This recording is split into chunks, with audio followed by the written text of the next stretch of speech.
I find it extremely helpful because as teachers, as educators, we have only so much contact with students. Some of the students I might know prior to them taking any classes with me, and some of them I just meet as they register and come to the class. And a lot of times it might be difficult to really understand what each student's needs are, what I can do as their teacher, as their professor, and how I can be really helpful in the process of, teaching them and being with them and contributing to their growth.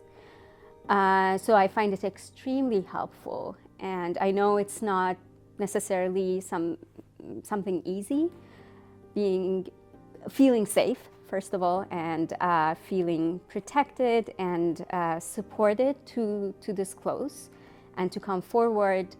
And of course, that means that I need to provide, that safe space for my students to be able to come forward, to talk to me with honesty, and to really tell me what I can do for them and how I can be part of their development, their growth. So I really appreciate it every time that one of my students, either in person or in written form, in any shape or form, inform me of their situation and what I can do for them to have a better experience, to have a more effective learning process. And I always also learn from my students. So that's very helpful and very much appreciated.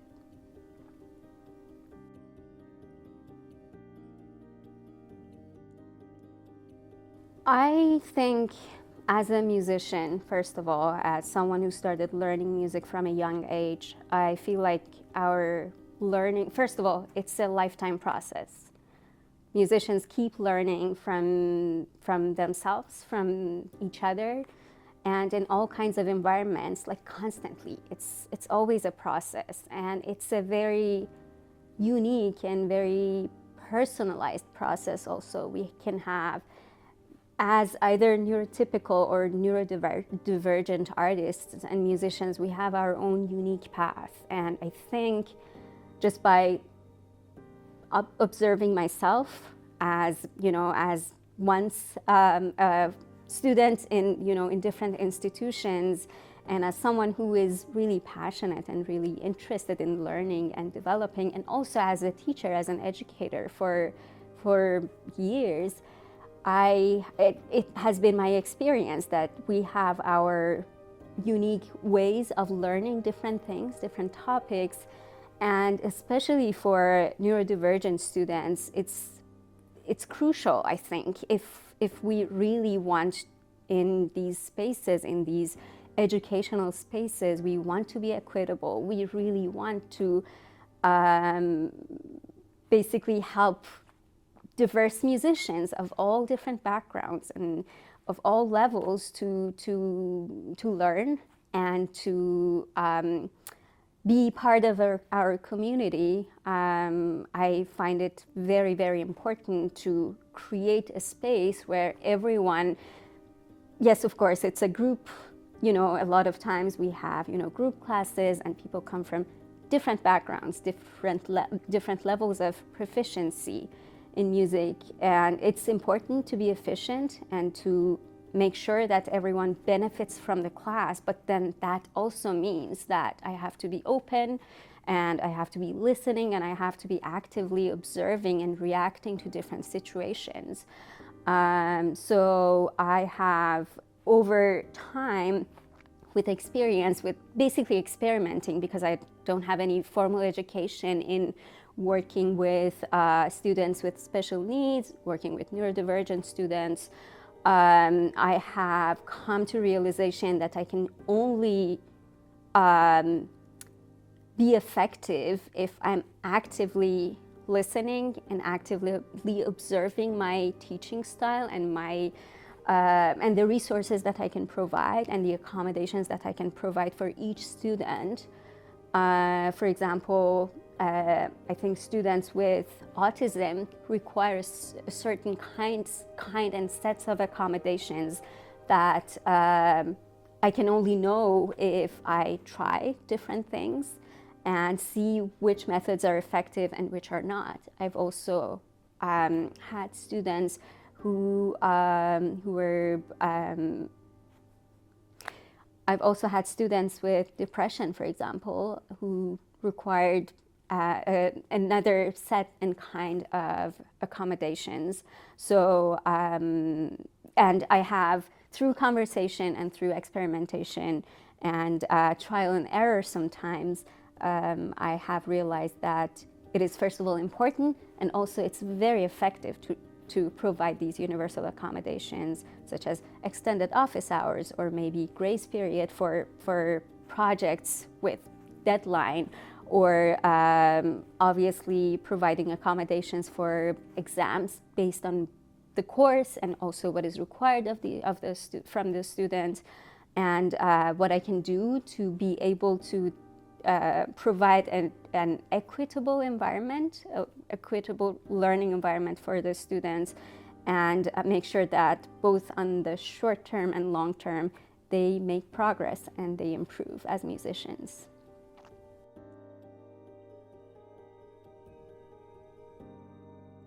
I remember last semester when I was working with Erin throughout the semester, and by the end of the semester, I was going to help Erin take their dictation and also music theory final exams.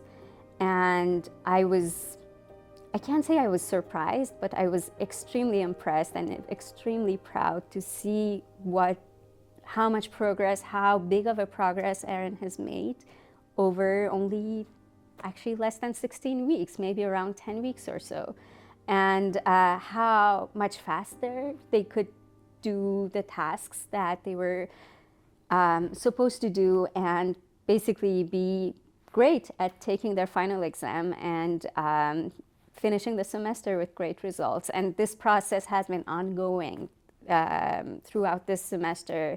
I've also been able to witness Erin's progress, both as a result of their extreme dedication and passion for music. And also this semester, over the past weeks, I've come to witness Erin's progress in doing the tasks that I ask of them successfully. And that is, of course, a result of their dedication and their passion for learning and for improving in what they do, and also for the time that they take to work on all these different skills. And it's been great to just be part of this process with them.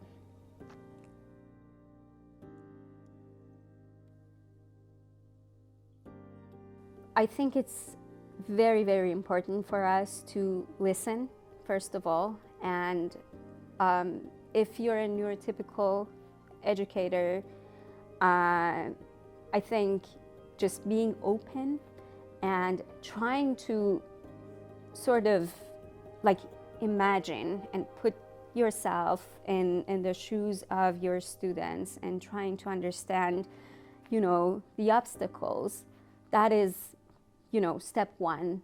And then the second thing that comes to my mind, again, as educators who have not necessarily received any sort of training that would equip us with certain skills to help students of different backgrounds and also neurodivergent students, I think it's very important for us to be experimental, to not be afraid of taking different paths, to detour from our standard and like conventional ways of teaching and training students, and to just give different things a couple of tries, and like being really both analytical and also observant. It's not easy, and that's okay. I think it's a great challenge. And I also have to say that in this process, I have started to think about music and approach music, not only in terms of teaching, but actually as a musician and as someone who is interested in the experience of making and listening to music and also learning music. I've come to just experience and see and think about music in ways that I didn't necessarily used to think and see and hear in the past. So I think it's a really rewarding and nurturing experience, not only for our students, but also for ourselves as artists.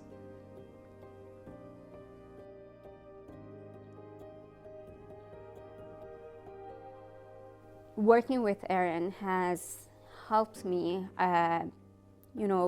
deepen my understanding of what it means to actually be working with students of diverse backgrounds or neurodivergent individuals and students with special needs. Because I don't think we will have a clear perspective of what this really means if we actually have not worked and helped students with special needs and neurodivergent students.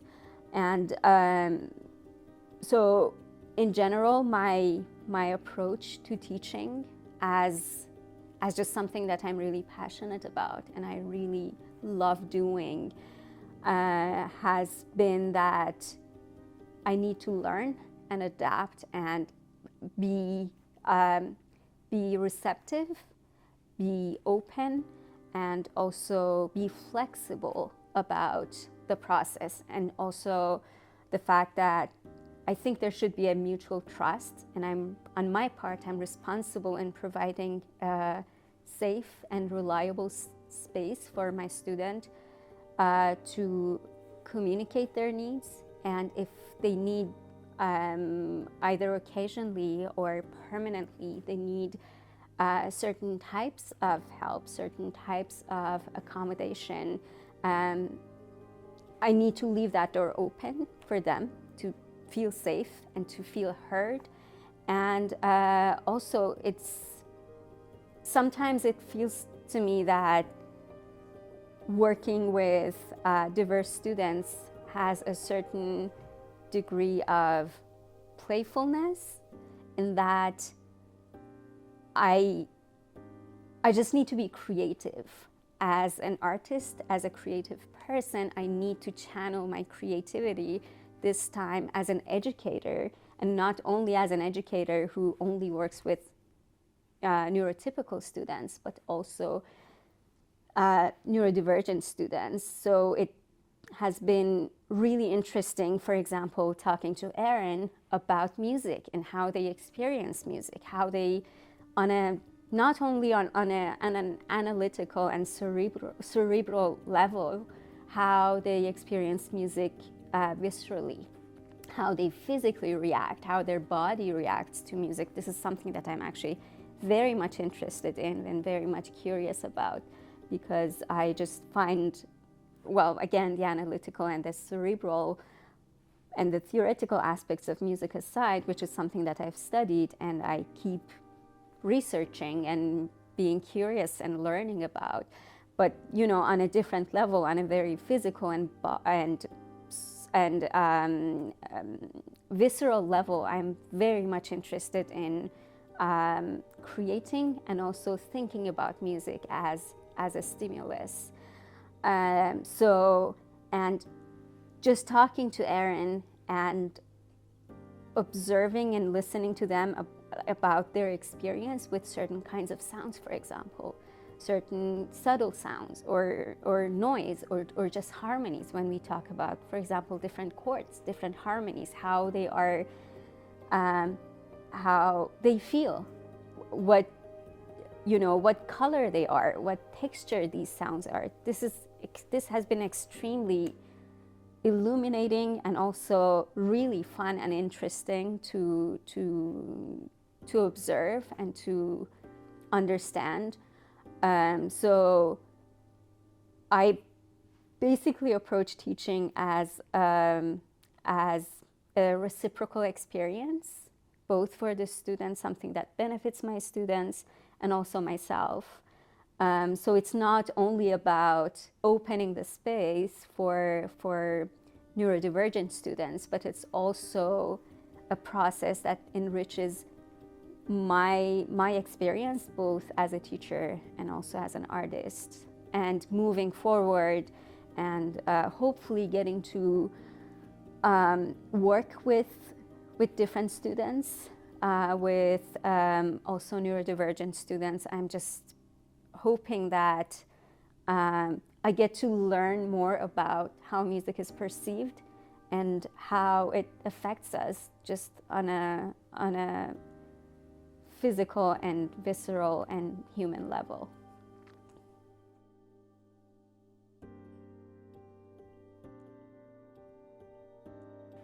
My name is Moeller. I am graduating this semester with my second degree at Austin Community College in music. My first one was general studies. My goals are to get my bachelor's and then go into a master's program for educational leadership. And I want to become a transformation coach at ACC who specializes in helping autistic and neurodivergent students succeed.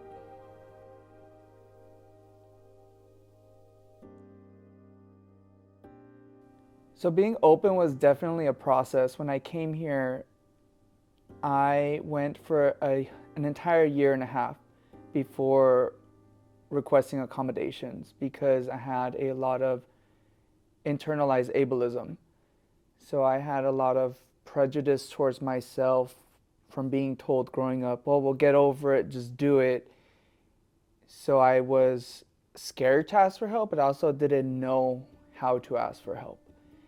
And I started attending therapy here at Austin Community College and seeing the transformation coach, Samantha Thompson. I started seeing her and we started working on literally developing those skills in how to self-advocate. I didn't know I needed to be explicitly taught. I've been told my entire life that I don't look autistic. So it caused me to feel like I didn't deserve help. And after learning those explicit skills, I was finally able to get accommodations, learn to speak up for myself, and also to talk to professors to let them know what I'm experiencing, and also find the language to tell them what I'm going through, because I also learned before I'd never had the actual language how to explain what I'm experiencing in my head and in my body because there was a disconnect there.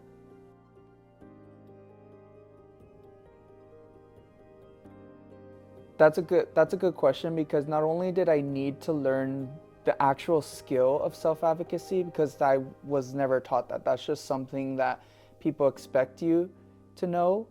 But also the confidence part is really important, because I did not have the confidence. And I also needed to learn how to cultivate confidence for myself. There's a lot of students who will not disclose for many reasons. There's a million reasons why somebody may not disclose. And I think people shouldn't expect disclosure. But if you, as a professor or as an advisor, as a superior in work, create that safe space where we feel comfortable to disclose, we're more likely to do it. We don't want to be told things like, well, everybody's a little bit autistic, or you don't look autistic, or, I know those things are coming from a good place in the sense that these people are trying to not make me feel like I'm different, but at the same time, what it's doing is it's minimizing what I'm going through. And I got to a point where I was tired of hearing that. And it got to a point where when my professors would tell me that, I would shut down completely, and I would refuse from that point forward to ever talk about or disclose anything about what I'm experiencing again to that professor. And all that leads to is me not getting the help that I need. So having that safe space, making sure you are having that safe space for us to talk, I think is crucial in reaching us.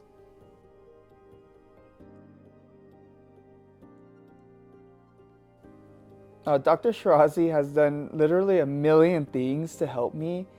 She's gone above and beyond. You know, I've had other professors who also do amazing. The music department here is very helpful to me because I have a lot of different processes in my head that happen when I hear music that it's very hard for me to explain. And I usually do not have the language to explain what I'm going through. And I'm trying to explain what I'm going through to the best of my ability. But then a lot of times my professors are not autistic and they're listening to what I'm saying, but they have their own bias to what I'm saying. So they're not understanding and I'm not explaining it correctly. And in the end, I'm not getting the help that I need. And learning to self-advocate and find the language to explain to my professors what I'm experiencing has been life-changing. You know, Dr. Shirazi, she's spent countless hours with me working constantly to help me because she'll play something on the piano, I can't hear it. She'll explain something 10 different ways until I finally get it. And then once I get it, it's stuck in my head. I get it, I finally get it, but it took 10 different ways for me to get there.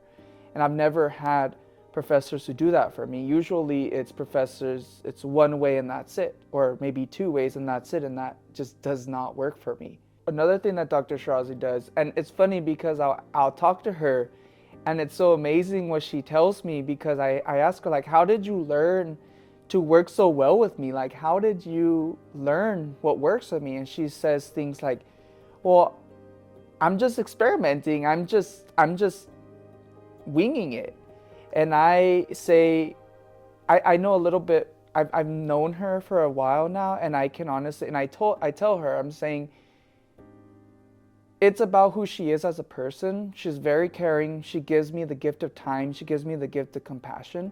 And she creates that safe space. It's just how she is naturally. So she's naturally like that. So she thinks that she's not doing anything special, but it is actually special because I've never had teachers who do that. One time I was having a breakdown in class and in a different class other than hers, and I went to office hours with her and I was explaining to her what happens to me when I have a shutdown. I'll shut down and I go and I sit down in the chair and I can't think, and I have a chart that has emotions on it, and I'll just sit there for an hour and a half trying to figure out what emotion I'm feeling. And when I told her that, she said, so when that happens, do you want me to go outside and talk to you? And that just seemed normal and natural for her to say, but I've actually never been asked that by a professor ever in my entire life. I've never had a professor who actually wants to intervene during those meltdowns. They'll let me shut down. They'll let me sit there for an hour and a half doing nothing in class. So it's who she is as a person, being caring, compassionate, and also not afraid to try something new. That's what makes a great professor to me.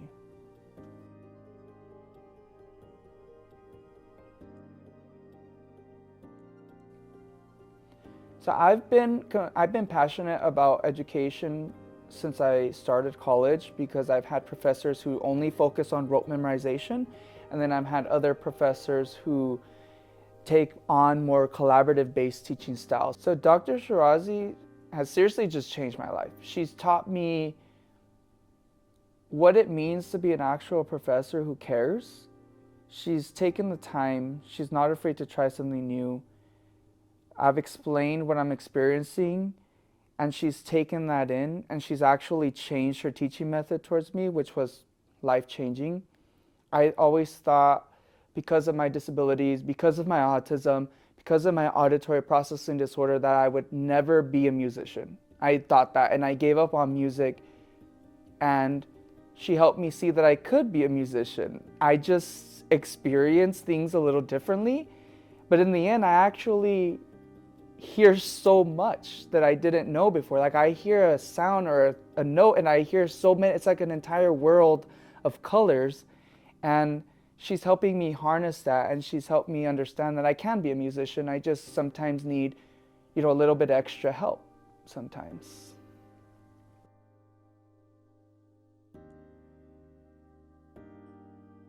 So I'm never gonna come here and say that somebody needs to disclose. Actually, I'll say the opposite, that professors should not expect disclosure. Nobody should expect an autistic or neurodivergent person to disclose because they don't know what we've gone through.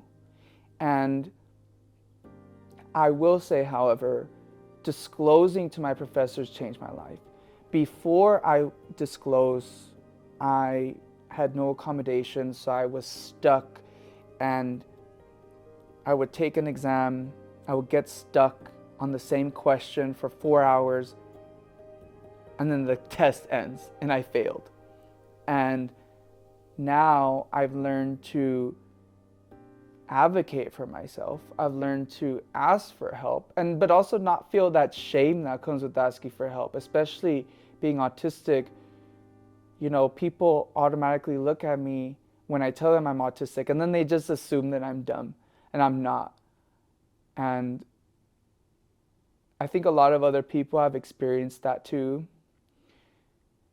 But at the same time, I also had to tell myself that getting accommodations is my right.